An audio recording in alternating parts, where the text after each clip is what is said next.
ye bala yakuta bataze batidde nabaze batudde bezinze ze wamma mwana go kuvedda wennaze badde nkulaba ntunuulidde atenga ni singo sirina gamba ba exi bange bonna bafa iye mama iye mama nyabo iye mama iye mama nyabo. Yo, well, if you don't know, this is your boy Baza Baza Young Daddy. Don't forget to subscribe to Kakos Facts 256. Yo, Chechiro wana mama. La echiviri manyi. Ndodo kulaba mwana mama. Mwendi muganda wange just nga omanyi mirimu bichi tuba tunonyamu. Ya man. Nkitegera okuva bwe bagagula ebivulu. Ya man. Endongo yali ekolera ba exo basanze yeyo mu bivulu gyotambula. Oba bonna wasanga bafa. Gese omanya naye nga mbabeera waleera byebimu. Abantu bakwandiriza batya ku stage. Kyobomanya kyekyo kyennyini buli kimukiriya babantu nyonte baddewo ate nange ntuukayo nesibakola ki nesibakola bubi nembakola nga webaagala nenkola webaagala owulira nenkola webaagala olaba nenzina webaagala nembayiira. Okay, tulina project etambula bagiyitamu amanya sofa koze abantu bajagadde abantu bagamba otaddi omanyi bannayuganda bagamba otaddi nze mbagamba nnyo buli wenfuna chance okuntunuzaamu kamera nze sina ngoba siri ku pressure yonna ndi ku pesi yange kubanga music wange mwa time nendeeta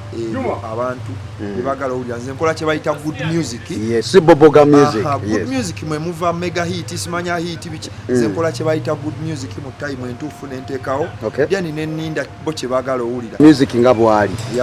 abayimbi bali mu kulonda ba president ba umma n'ebirala ebiringa ebyo simanyi generation kati eriwo ndowooza bwe babanga balina ba president oba n'ebibiina ng'ebyo birinamu essuubi baza nti birina kibijjo bagatako wakati nalabye ne Khalifa yasabye ba vice president n'ebirala ebiringa ebyo kyomanya nze kyanyinza okugamba nga nze mbadde nkyali fresh mu industry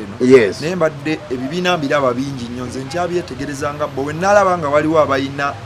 ekintwala mu maaso ndowooza benja okukola ki naye essaawa eno mbadde bonna sinnabitegeera bulungi era abasooke bakuwemu ku budde nkyabetegereza kubanga bo bennyini mpulira bayombayomba bano bayomba ne bali bano bayomba ne bali just njagala ntuuke ndabe nga bo bali wamu ng'ate balaga nti waliwo ekitwala mu maaso nange nja kubajoyininga ba producer kyabo betusuubira bayinza okubeera ku nnyimba ezimu z'opulaning okukola banegwe kyomanya nze nkola kye bayita vibe bampulira vibe yange nti producer gundi ng'ogyeko nti zebeera nnyo ne Ronnie on this one kati ng'ovudde ku bya producer is my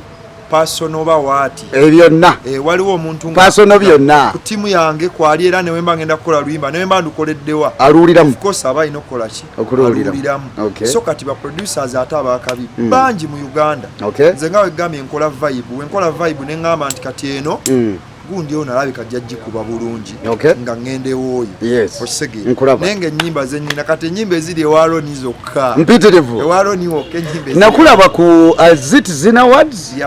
Zina Awards nakulaba nga gy'oli ng'operforminga obwa awards obwo story ki siri nnyo omuntu wa awards lwakuba nze sitera kuyisamu bantu maaso omuntu wampita mba njagala mpulirize kyagamba so nze nagendayo naye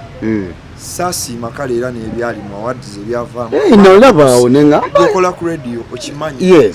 nze mbadde n'oluyimba lukubye 2 years nga kweruli lubadde n'ennyimba nakati saawa ne kati lukyakuba osegeera naye toyinza duteeka n'ennyimba ze baateeka nalo kale simbi naye of course lwalina owangula era nkiddamu onina is the song of the year 2021-2022 of course just awakana yamanyi and it is the song of this century kubanga omwana omuto okimanyi yonna gye tulaze omanyi nalikoko naye ku show ekiboga eyo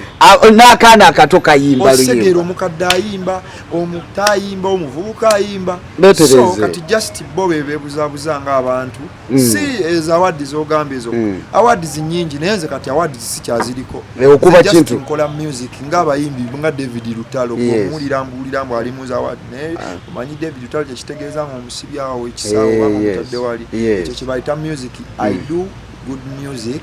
ebisigadde fire kati twagala kutunuulirako kukalyayo oba gye bujja maaso eyo sijja kugamba kati obaddi waliwo collaborations zosuubira okuteeka ku album yo oba ku music kalyayo ng'ogamba oba oliawo njagattako yes of course abayimbi abalungi nnyo bangi mu Uganda just lwakuba mbadde nkyazimba musingi gwange ng'omuntu personally omuntu nzimbe nganze nga n'omuyimbi gwe ŋŋamba oba naŋŋamba nti tukole oluyimba nga naye alaba nti kisaanidde ng'obuzito we buli si kukola na muntu ate omunoonye ate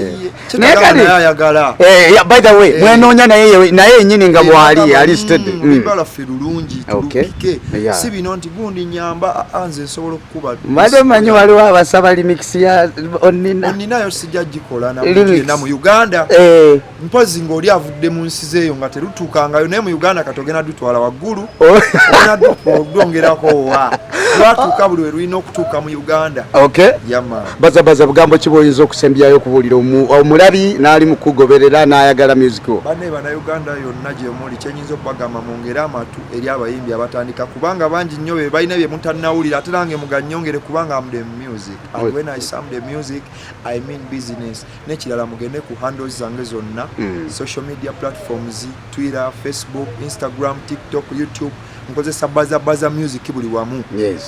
ebisigadde byonna pozi ne store za music zonna gye ndi Teaser, Spotify, iTunes, Spanish, Shazam, biki music wange wali obeera onfuna. Yaman.